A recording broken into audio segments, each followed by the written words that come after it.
Video देखने वालों को नमस्कार। आज बात करेंगे एचडीएफसी बैंक के रिज़ल्ट के बारे में। तो जैसा कि आप जानते हैं कि इसके रिज़ल्ट आए और रिज़ल्ट तो ठीक ठाक ही थे, लेकिन उसके बाद जो है स्टॉक की बहुत बढ़िया सी पिटाई हो गई। ऐसा क्यों हुआ उसको समझने की कोशिश करते हैं।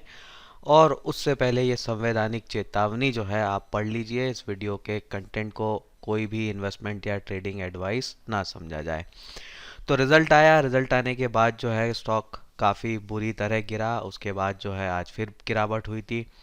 तो काफ़ी बड़ा मार्केट कैप जो है इस बैंक ने लूज़ कर दिया है रिजल्ट्स के आने के बाद। तो रिज़ल्ट में क्या बुरा था उसको जानने के लिए हमको एक चीज़ का जानना ज़रूरी है, वो है क्रेडिट टू डिपॉजिट रेशो। इसको जो है लोन टू डिपॉजिट रेशो भी बोला जाता है। तो इसका सरल शब्दों में मतलब ये होता है कि बैंक ने जो लोन दिया है उसके अगेंस्ट जो है बैंक के पास कितना डिपॉजिट है। तो मान लेते हैं अगर बैंक ने जो है 80 करोड़ रुपए का लोन दिया हुआ है और बैंक के पास जो है 100 करोड़ रुपए का कस्टमर्स का डिपॉजिट है, तो बैंक का क्रेडिट टू डिपॉजिट रेशो जो है वो 80% हो जाएगा। तो मैथमेटिकली जो है इसको इस फॉर्मूले से जो है निकाला जा सकता है। तो जब ये क्रेडिट टू डिपॉजिट रेशो बहुत हाई होने लगता है तो इसका मतलब होता है कि बैंक जो है बहुत एग्रेसिवली लोन बांटने में लगा हुआ है, जो कि अनसेफ हो सकता है। और कई बार अगर ये काफ़ी ज़्यादा कम है तो इसका मतलब ये है कि बैंक जो है लोन ही नहीं बांट पा रहा है, तो मतलब फ्यूचर में ग्रोथ ही नहीं होगी। तो ये रेशो जो है ठीक ठाक होना चाहिए। अगर ये बहुत हाई हो तो प्रॉब्लम होने लगती है। तो अब प्रॉब्लम क्या हो रही है उसको समझते हैं। तो इस बैंक का जो है मर्जर हुआ है एचडीएफसी के साथ, जो कि हाउसिंग फाइनेंस कंपनी थी। इस मर्जर के बाद जो है इस बैंक का लोन टू डिपॉजिट रेशो या बोलें तो क्रेडिट टू डिपॉजिट रेशो बढ़कर हो गया है 110%। और इससे पहले जो है हुआ करता था 85%। तो ये जो है 85 से सीधा बढ़ के यहाँ पर आ गया है। अब ये नंबर जो है काफ़ी हाई है। हाई इसलिए है क्योंकि आरबीआई कहता है कि ये 75% के आसपास होना चाहिए, क्योंकि उससे ज़्यादा अगर आपका होने लगता है तो आरबीआई मानता है कि आप एग्रेसिव लेंडिंग कर रहे हो, जो कि रिस्की होता है। तो आरबीआई कहता है कि अगर आपका ये ज़्यादा हो रहा है तो इसको कंट्रोल में लाइए, इसको कम कीजिए। तो अब कम कैसे किया जा सकता है, सोचने वाली बात है। कम करने के लिए आपको क्या करना पड़ेगा, फिर से आ जाइए इस डेफिनेशन पे, क्रेडिट टू डिपॉजिट रेशो। तो एक तरीका है कम करने का कि आप क्रेडिट कम कर दो, यानी लोन देना कम कर दो। ये तरीका है। अब अगर आप इस तरीके से जाएंगे तो क्या होगा, आपकी ग्रोथ पर असर पड़ेगा, क्योंकि अल्टीमेटली आप लोन दे के ही तो पैसा कमाते हैं। दूसरा तरीका है कि आप अपने डिपॉजिट बढ़ा लो, यानी कस्टमर से ज़्यादा पैसा जो है एफडी में, सेविंग अकाउंट में जो है डलवा लो।